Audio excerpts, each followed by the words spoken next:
Bienvenue sur Africa 24 dans cette nouvelle édition du 12-15 au sommaire de l'actualité. 3 mois après l'élection du président Félix Tshisekedi, la République démocratique du Congo est toujours dans l'attente d'un nouveau Premier ministre. Le chef du gouvernement doit être désigné puis proposé au chef de l'État par Joseph Kabila en sa qualité de chef du FCC majoritaire au Parlement. Parlement qui en Égypte prolonge le mandat du président Abdel Fattah al-Sisi jusqu'en 2024. Cette disposition qui sera soumise par référendum permettra au chef de l'État de rester au pouvoir jusqu'en 2030. Et puis 5 ans après, au Nigeria, des familles des filles de Chibok enlevées par Boko Haram sont toujours dans l'attente de nouvelles. Un documentaire dénommé Les filles de Chibok raconte le calvaire d'une mère dont la fille a été enlevée, découverte en fin de journal. Mais tout d'abord, au Sénégal, le Conseil des ministres de ce mercredi 17 avril a adopté un projet de loi portant modification de la Constitution. Ce projet devrait conduire à la suppression du poste de Premier ministre. L'annonce a été faite lors de la formation du nouveau gouvernement du second mandat du président Macky Sall. Ce nouveau gouvernement sera donc chargé de conduire cette réforme qui sera soumise au Parlement sénégalais.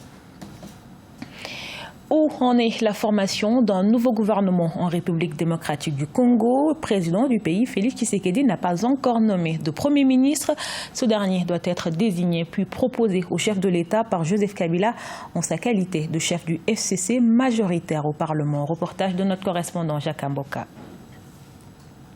3 mois après son élection à la magistrature suprême, Félix Tshisekedi n'a pas encore nommé son Premier ministre. Un processus qui passe par la désignation par l'ex-chef de l'État Joseph Kabila d'une personnalité au sein de sa famille politique, le Front commun pour le Congo, majoritaire à l'Assemblée nationale.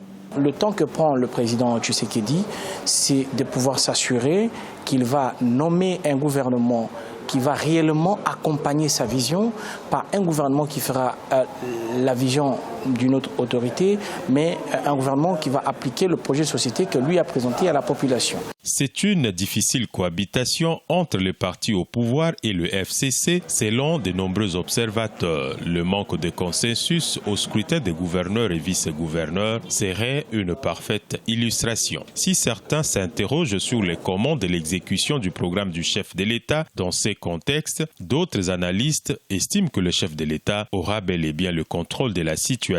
Dire que le président de la République ne sera pas à mesure de mettre en œuvre ce programme, je crois que c'est exagéré. Moi, je pense que la Constitution a défini comment le programme du gouvernement est élaboré et le président de la République pourra réaliser effectivement ce programme. Le président de la République compte par ailleurs proposer à la famille de l'ex-chef de l'État un code de bonne conduite. Ceci sera le gage d'un partenariat qui va définir comment ces deux familles politiques, l'une à la tête du pays et l'autre majoritaire au Parlement et à la tête de presque toutes les provinces, vont gérer le pays au cours des 5 prochaines années.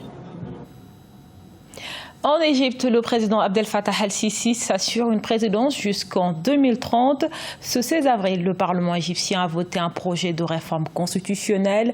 Cette révision permettrait au chef de l'État de se présenter pour un 3e mandat en 2024. Le peuple est appelé à approuver ou non ce texte par référendum. Les précisions avec Vina Noda. Le chef de l'État égyptien Abdel Fattah al-Sisi, 64 ans, pourrait rester au pouvoir jusqu'en 2030. Le 16 avril, le Parlement égyptien a voté un projet de réforme constitutionnelle qui prévoit une extension du mandat présidentiel de 4 à 6 ans, le prolongement du mandat présidentiel de 2 ans et la possibilité d'un 3e mandat en 2014. 531 des 596 députés ont voté pour. Ce qui me choque le plus, c'est dans un silence international qui est assourdissant. Il faut savoir qu'on est passé d'un mandat de 4 à 6 ans. Et ce qui est étonnant dans cette réforme, c'est qu'on ne tient pas compte du principe de la rétroactivité de la loi constitutionnelle. Donc les mandats que le général al-Sisi a déjà effectués ne comptent pas, ce qui finalement va lui permettre de se maintenir jusqu'en 2030. Cette réforme doit être soumise à l'approbation populaire lors d'un référendum. Les affiches promouvant ce référendum et l'amendement constitutionnel sont visibles dans les rues de la capitale. De son côté, l'opposition dénonce une répression menée à son encontre pour l'induire au silence. La petite alliance d'opposition, le bloc 25-30, a appelé les Égyptiens à rejeter cette révision. Cette réforme proposée par le président Abdel Fattah al-Sisi est une véritable dérive autocratique et l'on ne peut que dénoncer les arrestations arbitraires des principaux leaders de l'opposition démocratique. Mais il faut savoir que l'Égypte est un pays qui est ultra sécurisé, ultra militarisé. La révision constitutionnelle a également pour objectif d'augmenter le contrôle du pouvoir judiciaire par l'exécutif et d'institutionnaliser le rôle politique de l'armée. Une armée considérée comme un pilier du régime. Les ONG internationales, à l'instar de Human Rights Watch, dénoncent une forme d'autoritarisme. L'Association congolaise des professionnels du numérique pratique et le programme des Nations Unies pour le développement au Congo ont signé un protocole d'accord de collaboration dans le but de promouvoir l'innovation locale. L'accord a été paraphé en marge de la 3e édition du Salon international des technologies de l'information et de l'innovation, le ZIAN, qui s'achève ce 18 avril à Brazzaville en République du Congo. Ce partenariat vise à soutenir la réalisation des ODD dont l'innovation et les nouvelles technologies constituent un accélérateur. On écoute à ce propos Luc Missidimbazi, coordonnateur de l'association Pratique. Et on se sent honoré que le PNUD ait choisi Pratique. Nous nous sentons aussi honorés parce que c'est le fruit d'un travail que nous avons pendant longtemps mené avec des jeunes. Aujourd'hui, tout en étant pour nous un challenge, parce que c'est pas la fin, mais on ne fait que commencer, mais tout en étant un challenge, on est fiers d'être arrivé là, d'être identifié comme un partenaire fiable pour le programme national, des programmes des Nations Unies, de développement des Nations Unies. On va procéder déjà par notre incubateur. On a un incubateur universitaire qui s'appelle le Puy. On a déjà eu à accompagner des jeunes entrepreneurs qui ont d'ailleurs présenté leur entreprise ici.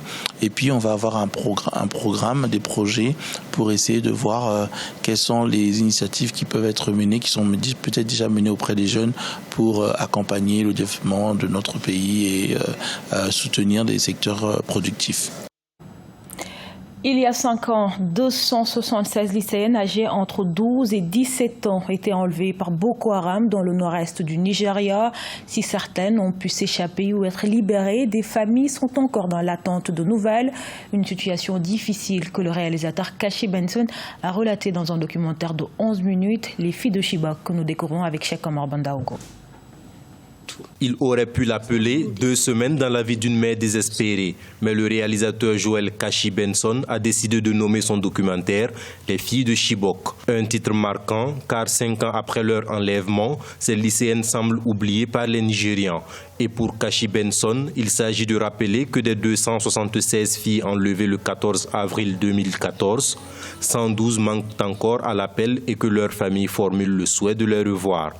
C'est vous dans le monde d'une autre personne. Le fait de visionner en 360 degrés crée un effet différent pour les téléspectateurs. Et lorsque vous êtes en mesure de regarder autour de vous, voir leur monde, comment elles vivent, voir comment elles mangent, quel genre d'école leurs enfants fréquentent, voir quel type de ferme elles exploitent, vous saurez peut-être apprécier un peu mieux le combat qu'elles mènent.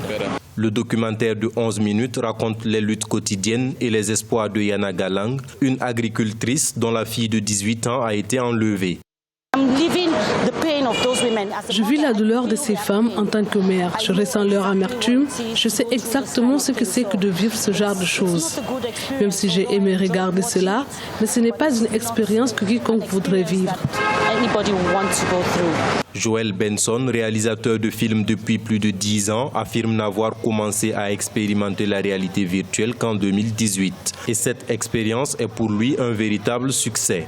Quoique le documentaire lui a coûté plus de 11 000 $ américains. Ce journal a été réalisé par l'ensemble de la rédaction. Merci pour votre fidélité. Retrouvez dans un instant une nouvelle édition de l'actualité sur Africa 24.